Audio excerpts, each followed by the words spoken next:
ये है talks news network और आप देख रहे हैं पॉलिटॉक्स, राजनीति का कच्चा चिट्ठा। राम मनोहर लोहिया कहा करते थे कि लोकराज लोकलाज से चलता है, लेकिन लोकसभा चुनाव के रण में नेताओं की भाषा सुनकर ऐसा लगता है कि लोकलाज नाम की कोई राजनीति में चीज बची ही नहीं है। चुनावी अखाड़े में खुद को ऊंचा और प्रतिद्वंदी को नीचा दिखाने की ऐसी होड़ मची है कि मर्यादा बेमौत मर रही है।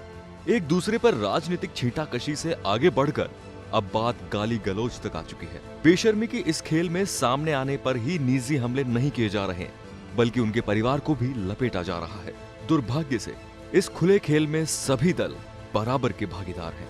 इस चुनाव में मुद्दों की जगह जुमलों और कटाक्षों ने ले ली है। भाषा की गिरावट का तो कहना ही क्या। आमतौर पर जिस तरह व्हाट्सएप के ग्रुप्स में लोग बहस करते हैं, उसी भाषा में नेता भाषण दे रहे हैं। हैरानी की बात यह है कि बड़े नेता इस निर्लज्जता की अगुवाई कर रहे हैं। किसी की आलोचना करना और किसी के साथ अभद्रता करना दो अलग अलग बातें हैं। कड़ी से कड़ी बात भी शालीन शब्दों में कही जा सकती है, लेकिन लगता है कि इस चुनाव में शुचिता और पवित्रता के मुद्दे बेमानी हो गए हैं। बड़े नेताओं की देखा देखी छोटे नेता भी बातचीत के स्तर में सीमाएं लांघते जा रहे हैं। एक नेता ने तो सार्वजनिक मंच पर बेशर्मी से कहा था कि मैंने तो अपनी पत्नी को कह दिया है कि जब तक जनसंख्या नियंत्रण पर कोई कानून नहीं आ जाता, बच्चे पैदा करती रहो। महाराष्ट्र के एक मंत्री ने सलाह दी है कि शराब के ब्रांड को महिलाओं का नाम देने से शराब की बिक्री बढ़ेगी। एक और नेता ने कहा कि अगर महिलाओं को कार की तरह घर में पार्क करके रखोगे तो रेप की घटनाएं नहीं होंगी। जो महिलाएं राजनीति में सक्रिय हैं, वे नेताओं के मजाक का निशाना ज्यादा बन रही हैं। उनके रूप रंग, चेहरे,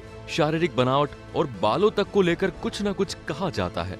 आजम खान ने जयाप्रदा के लिए जो कहा उसे दोहराने की जरूरत नहीं है। हैरत की बात यह है कि संसद भी भाषा की गिरावट से अछूती नहीं रही। लोकतंत्र के मंदिर में कांग्रेस के एक नेता की तुलना शूर्पणखा से कर दी गई। नेताओं की जाति का प्रचार प्रसार भी घटिया भाषा का ही रूप है। नई टेक्नोलॉजी आने के बाद अब नेताओं के बिगड़े बोल किसी से छुपे नहीं होते। बिहार भाजपा के नेता नित्यानंद राय ने तो अपने भाषण में यहाँ तक कहा था कि अगर कोई प्रधानमंत्री पर अंगुली उठाएगा तो वो अंगुली तोड़ दी जाएगी। एक पूर्व मंत्री की बीमारी पर किसी ने कहा था कि जब वो गाय का मांस खाएगा तो उसे कैंसर तो होना ही है। एक सांसद ने ट्वीट किया कि चुनाव में आप किसके साथ हैं? एक तरफ चाय वाला है और दूसरी तरफ बार वाला। एक नेता ने महिलाओं को टिकट देने पर कहा था कि राजनीति में टिकट वितरण कोटा और सजावट के आधार पर नहीं होता। एक नेता ने विपक्षी महिला नेता के बारे में कहा था कि ऐसी महिलाएं बांझ रहे मगर ऐसे बच्चों को जन्म न दे जो संस्कारी न हो और समाज में विकृति पैदा करता हो।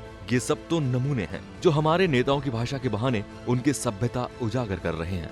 ये सच है कि सार्वजनिक जीवन तो दूर, निजी जीवन में भी कभी किसी के लिए अभद्र भाषा नहीं बोलने और विरोधी को सम्मान देने की पुरानी परंपरा लुप्त होती जा रही है। नेता इसी माहौल को अपने भाषणों में उतार रहे हैं। पॉलिटॉक्स ब्यूरो। ये है टॉक्स न्यूज नेटवर्क और आप देख रहे हैं पॉलिटॉक्स, राजनीति का कच्चा चिट्ठा।